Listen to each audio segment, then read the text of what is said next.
After a very eventful week, the euro ended up the strongest currency on optimism that Spain was closer to seeking a sovereign bailout. The European Central Bank President Draghi expressed in the post-meeting press conference that the central bank is ready to buy bonds as soon as the needed conditions were satisfied.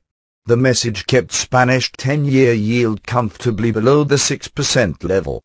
Better than expected job market data from the US helped lift risk sentiments briefly, but the overall tone in the currency markets was mixed. Sterling, Aussie and Kiwi have indeed closed the week lower against dollar. Canadian dollar was the one who could maintain its post-non-farm payroll gain as itself was boosted by Canadian job data. Aussie was the weakest one after the surprise Reserve Bank rate cut. Technically, the euro did strengthen last week as expected. Such strength is expected to extend into the early part of this week. Euro US dollar and Euro Japanese yen could then face resistance from 1.3171 and 103.86 respectively. The current price actions don't warrant enough momentum to break through yet, so we'd be cautious and would tighten our stops when these two pairs approach the resistance levels. Though, euro would likely remain firm against Aussie and sterling. Hence, we'd prefer to long Euro Aussie, and to a slightly lesser extent Euro Sterling this week. In the United States, the non-farm payroll report showed 114,000 growth in the U.S. job market in September versus expectation of 111,000. And August numbers were revised sharply up from 96,000 to 142,000.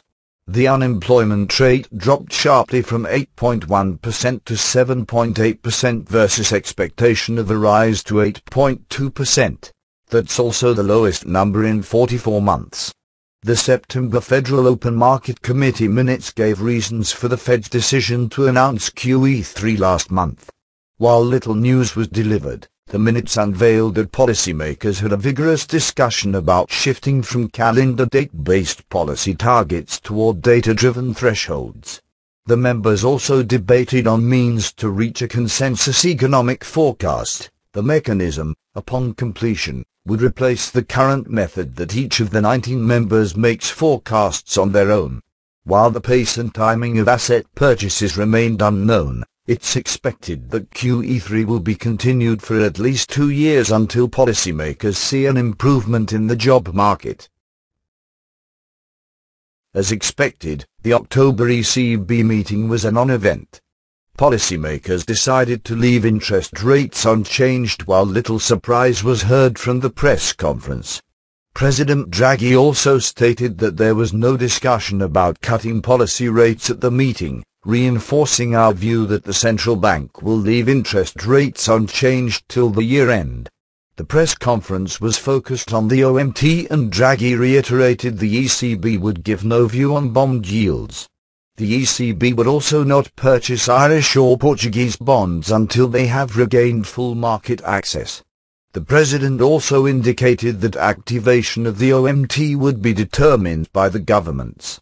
Many viewed his comments as a call for Spain and the Eurogroup to activate an ESM program.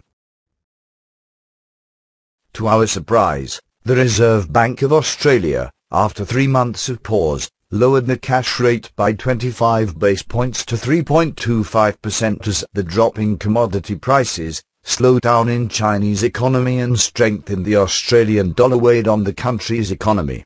The move was welcomed by Treasurer Wayne Swan, who said that Australians deserve cost of living relief and today that's what they get.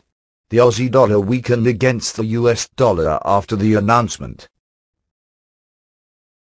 The Bank of Japan left rates unchanged near 0% as widely expected. The asset purchase program was also held unchanged at 55 trillion yen. The central bank noted that Japan's economy is more or less leveling off. That compared to last month's description that the pickup in economic activity has come to a pause. The bank said it would keep policy unchanged for now and pledged to continue asset purchases and other powerful monetary easing to spur growth. In a rare act, Economics Minister Seiji Mihara attended the rate review meeting urging the Bank of Japan to pursue powerful monetary easing to achieve its price target. The Bank of England left interest rates unchanged at 0.5% and also kept the asset purchase target at £375 billion as widely expected. No details were released and the focus will now turn to the minutes to be released on October 17th.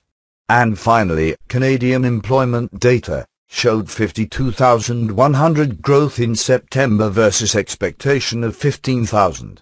Though unemployment rate edged up from 7.3% to 7.4%.